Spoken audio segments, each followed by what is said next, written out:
একদম খুব সুন্দরভাবে মানব।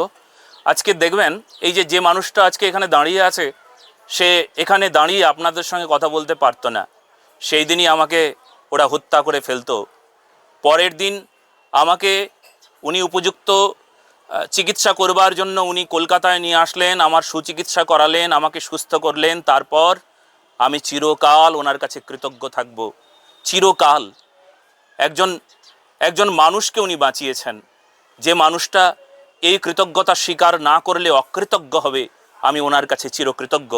আর যে প্রশ্নটি করলেন যে উনি শুধুমাত্র মণ্ডপে মণ্ডপে ঘুরে বেড়ান বা পূজা উদ্বোধন করেন, এটা অনেকেই করেন, কিন্তু শুধু তাই নন, উনি পূজা মণ্ডপে গিয়ে প্রতিটি পূজারী, প্রতিটি সনাতনীর হৃদয়ে জায়গা করেছেন একটা মানবিক হৃদয়, যে হৃদয়কে জয় করবার জন্য উনি ধন্য হয়েছেন। আমি ব্যক্তিগতভাবে ওনাকে দারুণভাবে সমর্থন করি।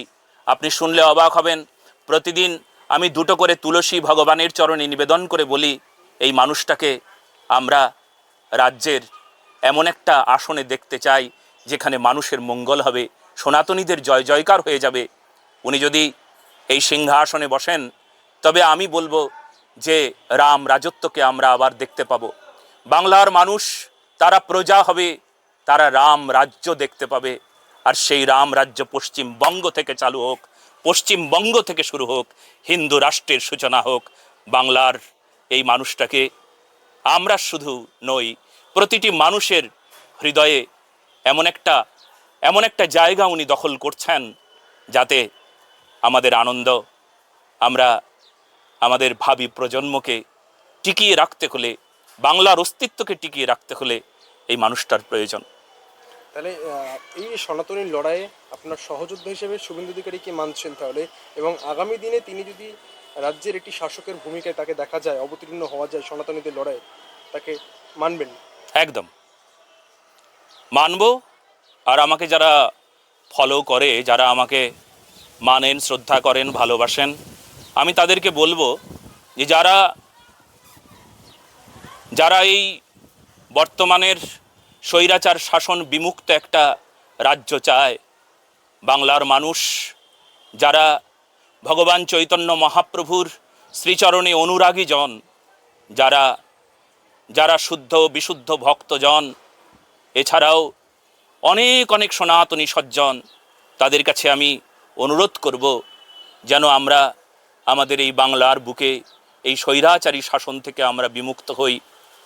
আমি সবার কাছে অনুরোধ করব, যারা ভগবত ভজন করেন, যারা ভগবানের সেবা করেন, তারা যে মালা করেন, 16 মালা করেন, কেউ 2 লক্ষ নাম করেন, কেউ 4 লাখ নাম করেন, আমি বলবো একটা মালা করুন অন্তত, যেই বাংলার স্বৈরাচারী শাসন থেকে আমরা যেন মুক্ত হতে পারি। যারা ভগবানের চরণে প্রত্যহ তুলসী পুষ্প অর্পণ করেন, তারা 2টো করে পুষ্প তুলসী ভগবানের চরণে দিয়ে বলুন, বাংলার এই স্বৈরাচারী শাসন বিমুক্ত হোক, আমরা রাম রাজ্য চাই। শুভেন্দু অধিকারীর নামে তুলসী পাতা দেবেন? অবশ্যই। আমি তো সেই দিন থেকে দেওয়া শুরু করে দিয়েছি, যেই দিন থেকে উনি আমাকে বাঁচিয়েছেন। হ্যাঁ, এই প্রাণ রক্ষা করেছেন, আজ পর্যন্তও রক্ষা করছেন, এটা আপনারা জানেন কিনা জানি না। উনি নিজস্ব 2 জন সিকিউরিটি সবসময় আমাকে দিয়ে রেখেছেন।